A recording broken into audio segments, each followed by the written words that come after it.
some surprising new polling results underscore the unpopularity and long-term harmfulness of Congress's ongoing attacks on the Social Security administrative system. The new Republican Congress is expected to force additional office closures and to impose additional cuts on the Social Security Administration's budget, even as a poll released this week by Social Security Works, our sponsor, shows that the public overwhelmingly opposes the flimsy rationale behind those cuts. We're told that automation can pick up the slack as more offices are shuttered and more workers are laid off. But the polling shows that Americans overwhelmingly prefer to deal with human beings and human assistants over the internet or email when working with Social Security, which means they're not going to be happy with this change.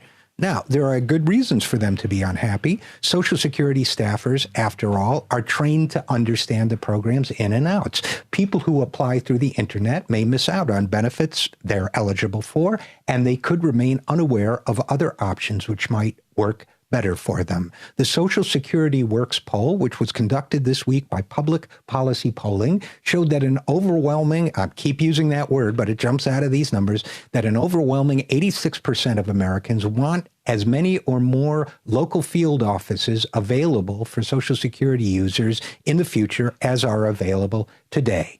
That makes sense, especially when you think about the number of people who will be using these offices, a number that's going to climb as baby boomers continue to retire. This survey also shows that most people prefer to talk with a human being, either by phone or in person, when they're interacting with the Social Security system. Only 11% of people want to use the internet or email to request a new Social Security card, for example. Unfortunately, an unpublicized Social Security Administration plan, which we uncovered and wrote about recently, would force people to do exactly that, use the internet or email to request a new Social Security card, and upcoming GOP cuts could accelerate that whole process.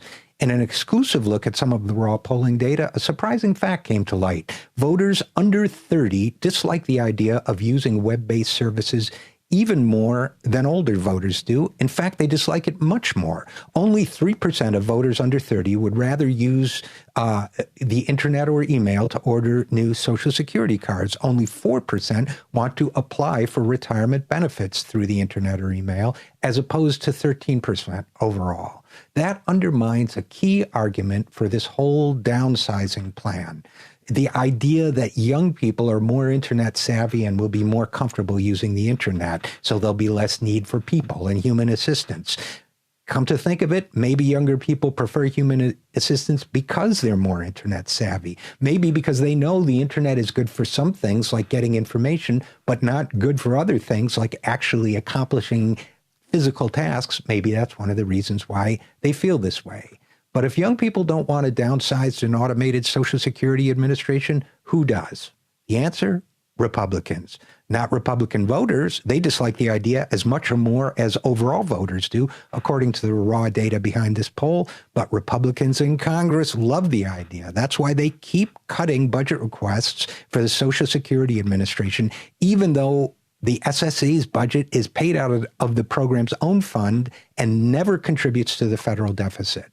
Now, why would they want to do that? I guess one reason is that they have a deep-seated, ideologically rooted hatred for the concept of government itself. Social Security is enormously popular across all political and party lines. Its administrative costs are a fraction of the private sector's, so it's a living rebuke to their idea that the free market is more efficient. There's another probable reason why congressional Republicans want to gut Social Security. They tried to privatize it back in 2005, which would mean billions and billions of dollars in Wall Street profits.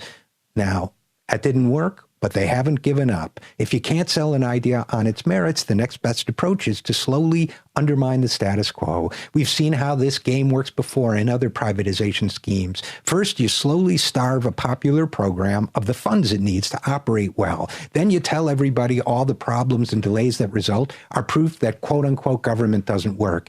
And finally, you privatize it and you watch the profits roll into your private benefactors at the expense of the public good. Is that what the Republicans are up to with Social Security? You can bet your future on it. I'm Richard RJ Eskow, and this is The Zero Hour.